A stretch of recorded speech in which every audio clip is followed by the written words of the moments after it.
બાપુ, સમજવા જેવા શબ્દો છે. આપણા ઘરના રસોડામાં ઘણા બધા પ્રકારના વાસણો હોય છે અને આ વાસણોમાં એક વિશેષ પ્રકારનું મુખ્ય વાસણ હોય છે અને આ વાસણનું નામ છે કાથરોટ. આ કાથરોટમાં આપણે રોટલીનો લોટ બાંધીએ છીએ. પરંતુ કાથરોટની એક ખાસિયત છે.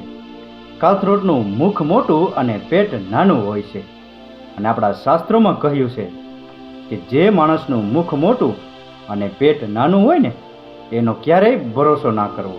મુખ મોટું એટલે કે જે માણસને વધારે વાતો કરવાની ટેવ હોય, વધારે બકબક કરવાની ટેવ હોય, એ માણસનો ક્યારેય ભરોસો ના કરવો.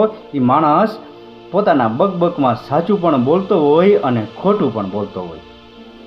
અને પેટ નાનું એટલે કે જે માણસના પેટમાં કોઈ ગુપ્ત વાત, કોઈ અગત્યની વાત કે કોઈ મુખ્ય વાત ટકી ના રહેતી હોય અને ફટ દઈ અને બીજાને કહી દેતો હોય, એવા માણસનો પણ ક્યારેય ભરોસો ના કરવો. કારણ કે એ આપણી ગુપ્ત વાતને બીજાને બકી દેશે અને જેને કારણે આપણે એક કારણ વિનાના ધંધે લગાડી દેશે.